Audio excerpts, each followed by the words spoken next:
Greetings, friends of liberty. I must say that one of the qualities of which I am the most proud of my countrymen is their independence, and one of the ways we showed this independence, virtually from time immemorial, was in resistance and opposition to the Church of Rome. Now, not surprisingly, the Papists called their church the Catholic, which means all-embracing. But we rejected their embrace, so much so that historians, before the Reformation, speak of the two churches, the English and the Catholic. Before the last Roman had left the British Isles, a different, milder Christianity had prevailed and had made some inroads amongst the Celtic urban elites, although large swathes of the countryside still remained decidedly pagan in orientation. But after 410, when Emperor Honorius told us to look after our own defences, some formal institutions of the Church did survive in the West and across the Irish Sea amongst the bog-trotters. So this state of affairs remained until almost 2 centuries later, in 596, with the arrival of St. Augustine II of Canterbury. Pope Gregory had chosen his missionary well. Since clever as St. Augustine was, he knew well how to convert an entire country. First, you target the king, and then, once he is Christian, his subjects will naturally turn Christian as well, not least due to the political privileges and social esteem which only he can bestow. St. Augustine used this tactic successfully, despite the resistance of some native Christian bishops who opposed him, by getting King Ethelbert of Kent to convert in 597. Subsequently, by Christmas of that year, 10,000 of his subjects meekly adopted his religion. Their reasoning was, if it's good for the king, then it must be good for me. Likewise, the missionary Paulinus persuaded King Edwin of Northumbria to adopt Christianity. Missionary Mellitus targeted the East Saxons. Missionary Birinus caught the pagan King Wessex in his net of Christianity. And far to the north, in Lindisfarne, the Irish monk Aidan corralled King Oswald into supporting his conversion efforts. Now, primarily, the Anglo-Saxons who were being converted were by nature an assertive, independent lot, and although they did adopt Christianity, they also retained their own customs regarding Easter, regarding their tonsure, and regarding their own baptismal practices. These they all retained. Not surprisingly, Pope Alexander in 1060, seeing this independence, supported William the Conqueror in his invasion, the Pope claiming that the insular and refractory disobedience of the English clergy necessitated his bringing them to heel once William was king, and so he authorized a crusade against us. However, quite contrary to his intention, what happened instead after the conquest was that the Normans simply centralized the English churches under their control, not that of the popes. The Normans, too, kept the popes at a distance, making, for example, their own episcopal appointments and abiding by their own legal judgments in various disputes. As time passed, they also reduced the monies the Pope received and ensured that excommunications attempted by the Church were less often enforced than on the continent. And violations, too, of the laws of marital consanguinity were only treated as civil, not criminal cases, as they were in France. Even Parliament got into the act.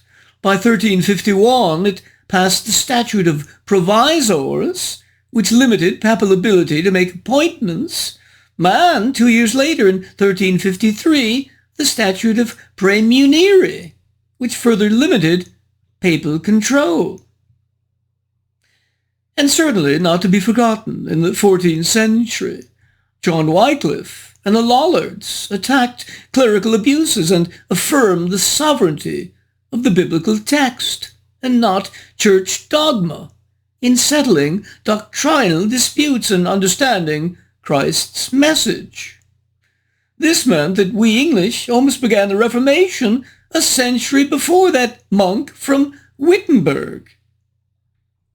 And it goes without saying that the most independent event of all was our final happy departure from the Church's embrace, led by Henry VIII in 1534 in the rightly named Act of Supremacy.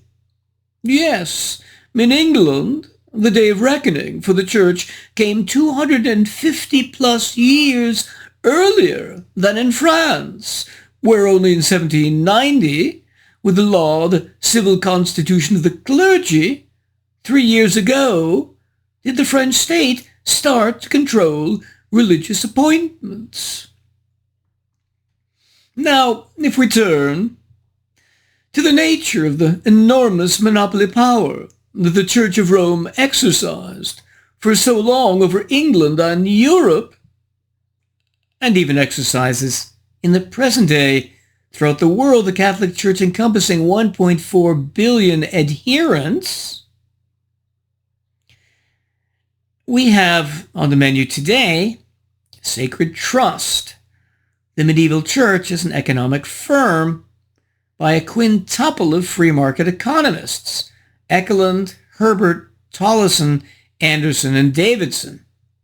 Their book, although short at 210 pages, is packed with hundreds of insights and facts about the working of the Catholic Church in the Middle Ages and the ways that it used its monopoly power to coerce and exploit, all the while gaining power and quite imaginatively increasing its revenue stream.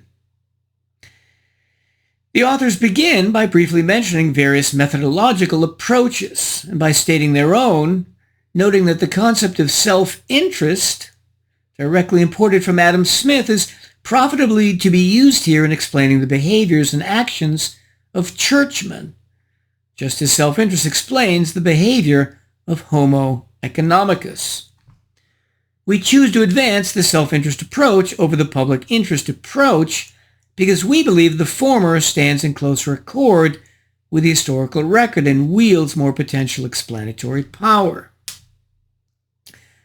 Accomplishing this, the authors soon turn to focusing on the material wealth and size of the church, which by the year 900 directly owned approximately one-third of all cultivated land in Western Europe, including 31% in Italy, 35% in Germany, and 44% in northern France. After 1300, England alone had over 50,000 priests, deacons, and subdeacons, which constituted about 1% of its population. The church achieved the majority of its revenues either from tithes or bequests. In terms of total income, around the year 1500, the church's revenue was 390,000 florins. By contrast, the revenue of the English government in 1500 was about 100,000 pounds, or about 300,000 florins, so about 75% of papal income. In contrast, the French government at this time had income about 8 times that of England's, so perhaps 6 times that of the papacy. This churchly revenue stream was used in the building of churches and cloisters, the largest single investment of money and effort during the Middle Ages. Looked at as a firm, the church was directed from the top, the Vatican, by a chief executive officer, the Pope, and a board of directors, the College of Cardinals, and an administrative body called the Curia. Its franchisees, bishoprics, and monasteries were themselves multi-tiered hierarchies with distinct lines of authority. Its chief difference from a modern corporation lay in the absence of stockholder-owner control. After the 12th century, the Pope achieved overwhelming power, he having the right to decide on the use of all church properties and, quite astonishingly, to adjudicate most European testamentary cases, meaning that the Pope determined the allocation of most property rights in all of Europe. In Catholic England, in the 12th century, canon law and ecclesiastic courts claimed jurisdiction over, number one, all civil and criminal cases involving clerics, including disputes over church property. Number two, all matrimonial cases. Number three, all testamentary issues. Number four, certain infringements of doctrine perpetrated by non-clerics, such as heresy, sacrilege, sorcery, usury, defamation, fornication, homosexuality, adultery, defacement or destruction of religious property, and assault against clerics. And number five, issues involving contracts, property, and perjury. That is an extraordinary degree of control over civil society. One of the reasons papal control was enhanced as the Middle Ages progressed was because the road system and thus the general speed of communication became quicker. In addition, river and coastal shipping also rapidly improved.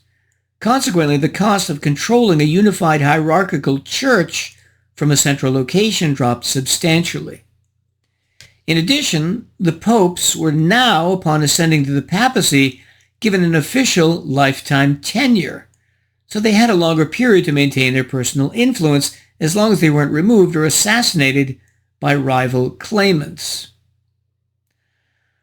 One method used by the papacy to consolidate its control is, of course, by policing society for any heretical viewpoints, punishing or exterminating those who disagreed with its dogma.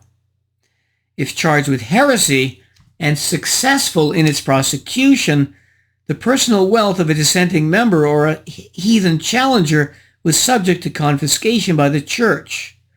Often the church enlisted the authority of secular officials in this regard, and sometimes shared the spoils.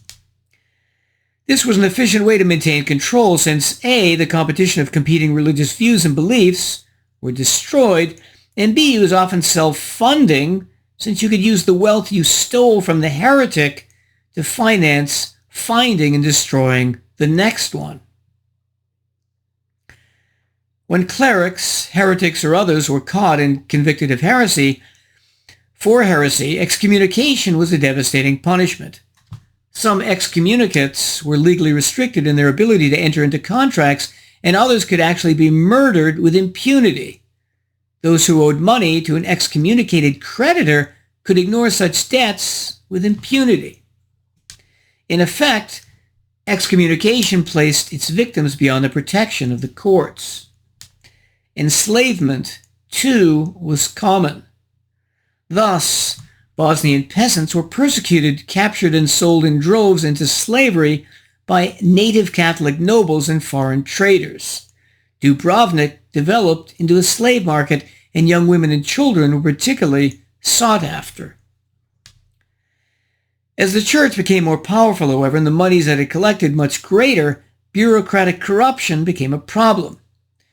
Traditionally, some payment for priestly services was accepted and understandable, in that the practice of priests accepting fees, called simony, was both common and long-standing. However, past a certain point, when the amount obviously became excessive, this was bribery and called proprietary simony. Proprietary simony was difficult to control since it was difficult to discover and moreover to prove in court. As the church became more powerful, the special interests that helped it were also granted exemptions, creating a kind of crony Catholic capitalism. Typically, the Cistercian order was granted exemptions from papal taxes and tithes, making them the object of jealousy.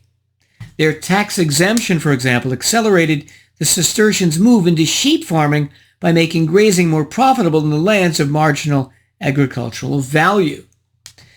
Similarly, the development of commercial viticulture in the Côte d'Or was the specific legacy of the Cistercian monks who, despite their concern for spiritual matters, displayed great temporal sophistication in winemaking. The Cistercians also got an advantage by creating an inferior class of monks called conversi to join their monasteries. These monks usually couldn't read, lived apart from the choir monks, and didn't conduct the daily liturgy. Instead, they worked for little or no wages, allowing these Cistercian farms to become even more profitable. As the authors say, this labor cost advantage allowed the monasteries to employ more labor per unit of land, thereby augmenting the quantity and quality of the final good. One of the money-making devices of the church was to allow people who had sinned to pay fines instead of doing acts of penance, with the result that payments for the commutation of punishments was a major source of revenue for the church in Western Europe. Although the papacy itself received a portion of this penitential income, it soon realized that it could receive even more if it cut out the middlemen, and so devised the sale of indulgences, which required penitents to purchase commutations directly from the pontiff. This became a universal practice by the early 14th century. The Catholic Church, as a type of proto-think tank, was filled, of course, with many clever people, and one of the many doctrinal innovations these clever people devised was to introduce the concept of purgatory.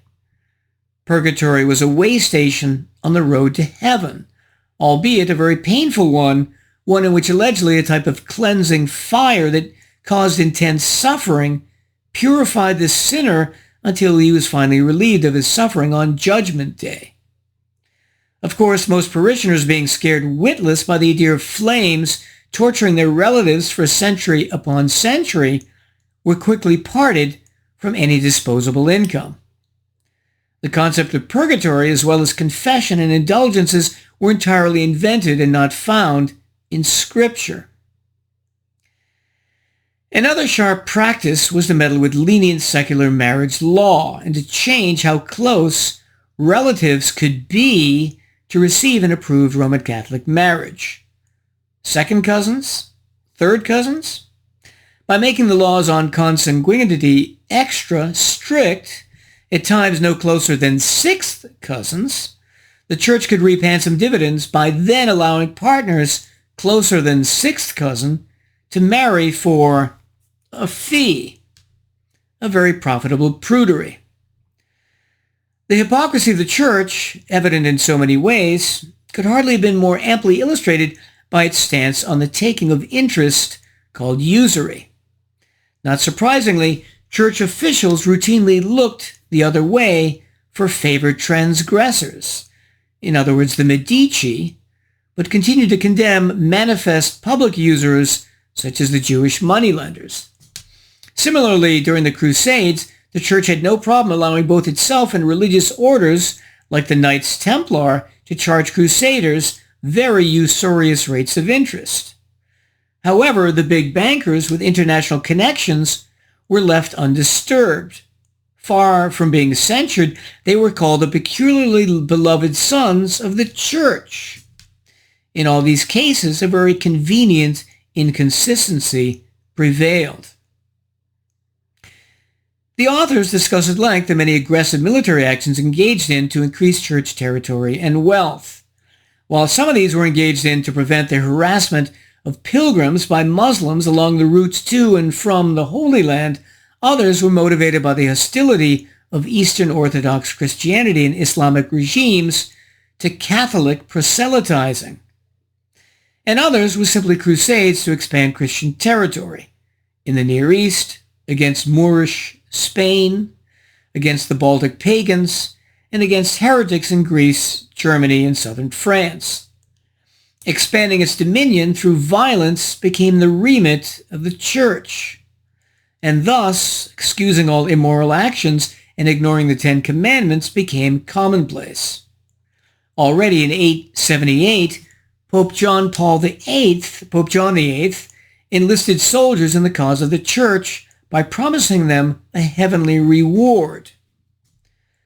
And the same occurred in the First Crusade, with Urban II saying in 1095, "The Holy Land is profaned and enslaved by infidel rulers. Those who lose their lives in such an enterprise, crusading, will gain paradise and remission of their sins." Of course, even here, monetary motivations played a larger role, with many individual crusaders making fortunes in the newly conquered territories, as did many merchants who gained commercial privileges there. In addition, large revenues accrued to the church directly from conquest and control of the Holy Land. These direct revenues came chiefly from tourism, the sale of relics, new taxes, such as the 3-year tax of 5% on ecclesiastical revenues, and also from crusading indulgences, which allowed knights to break their promise to go on a crusade, but only if they paid a fee. Let's now turn finally to the two primary mistakes the authors make. Number 1. First, they argue that the church was an efficient, utility-maximizing institution, saying, when economists observe rational individuals voluntarily engaging in some activity or consuming some good, they assume that those individuals expect to achieve a higher level of utility by their actions, or else they would behave otherwise. What they mean by this is that since in their view so many Catholics went to church or became Catholics or believe in Christianity purely voluntarily, the church must have made them happy or proven useful to them in some way. Otherwise, they wouldn't have chosen to become Catholic. But this assumption of voluntariness for a period of over a millennium and a half is largely false.